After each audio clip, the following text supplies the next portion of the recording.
Black water at the Cecil. The Cecil Hotel, located in the heart of downtown Los Angeles, has always been a place of dark mystery and sinister history. Originally opened in 1924, the hotel was built to be an elegant oasis in the middle of the city. But over the years, it became a haunting symbol of despair, housing suicides, murders, and infamous residents, like the serial killer Richard Ramirez and the notorious Black Dahlia murder case.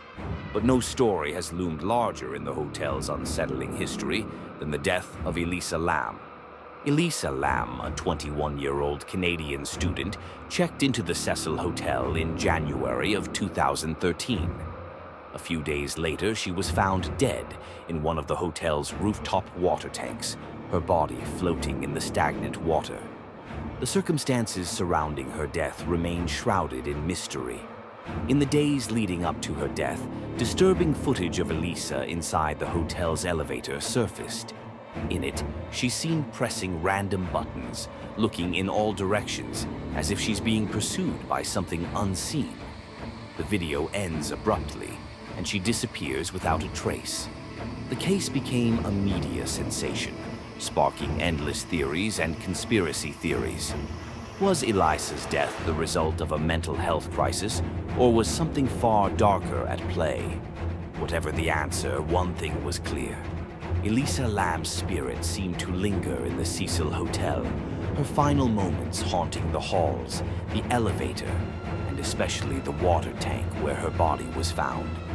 Nora had heard the stories. She'd watched the footage of Elisa's final moments over and over, trying to piece together what had really happened. And like so many others before her, she felt an irresistible pull to the Cecil.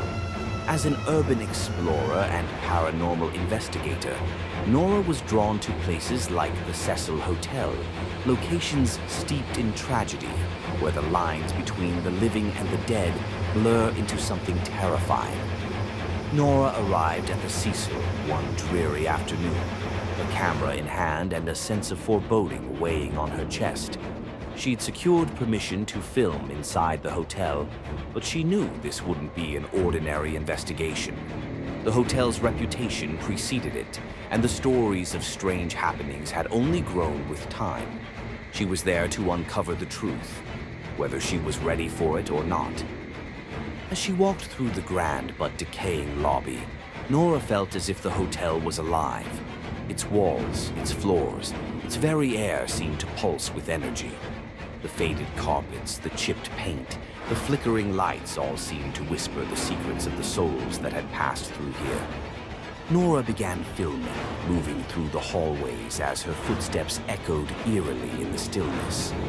She passed by rooms that had been abandoned for years, their doors closed as though they were hiding the hotel's darkest secrets.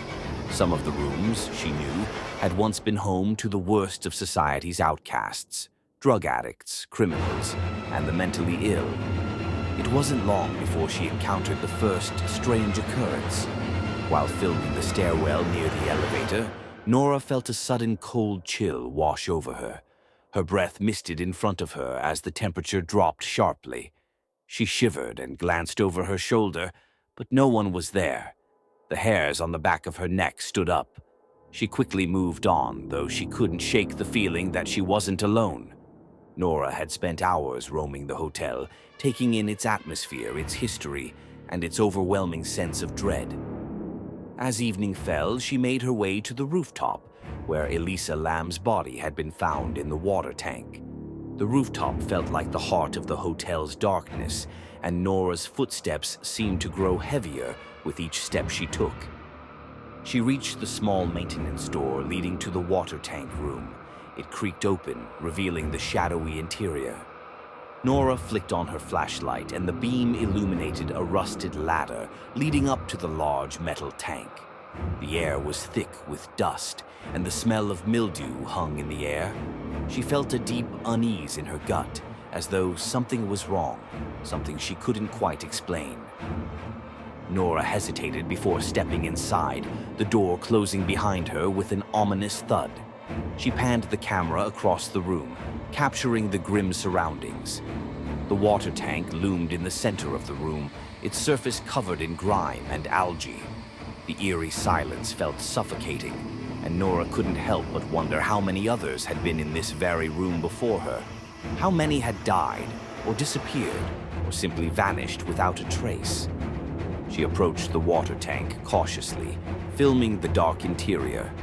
Her flashlight flickered for a moment before going out completely, plunging the room into darkness. Nora's pulse quickened as she fumbled to turn the light back on. The faint glow of the flashlight revealed something that sent a chill up her spine. A single word scrawled hastily on the wall near the tank. Elisa was here. Nora's heart skipped a beat. She zoomed in on the message, her breath coming in short gasps. The handwriting was uneven, as if written in haste or fear. She turned to film the tank again, but this time something was different. The water, which had once seemed still, now rippled gently as if disturbed by an unseen force. Nora backed away, her camera trembling in her hands. She felt a strange pressure in the air, a feeling of being watched. Suddenly, there was a sound, a soft splash followed by a faint whisper. It was barely audible, but it was there, hanging in the air like a ghostly presence. Nora's eyes darted around the room, but there was nothing to see, just the dark corners of the tank room.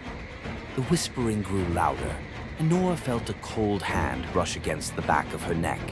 She spun around, her flashlight flicking in every direction, but she was alone. She was sure of it. Yet the unease continued to grow, twisting around her like a tightening noose. She turned her camera back toward the water tank, her hands trembling. The surface of the water began to ripple once more. And then, through the murky depths, something moved. A shadow, a figure, pale and distorted, flickering beneath the surface. Nora gasped and stumbled backward. The water seemed to churn as the shadow came closer, rising from the depths like a creature from a nightmare. Her flashlight flickered again, and in that brief moment of darkness, she felt something grab her wrist, a cold, clammy grip that pulled her closer to the tank. She screamed, pulling away, but the darkness closed in. She slipped and fell backward into the water. The camera tumbled from her hands, the screen flickering with static as she struggled to keep her head above the surface. Nora's heart raced as she reached for the edge of the tank. The whispers grew louder, more insistent, until they seemed to fill the room.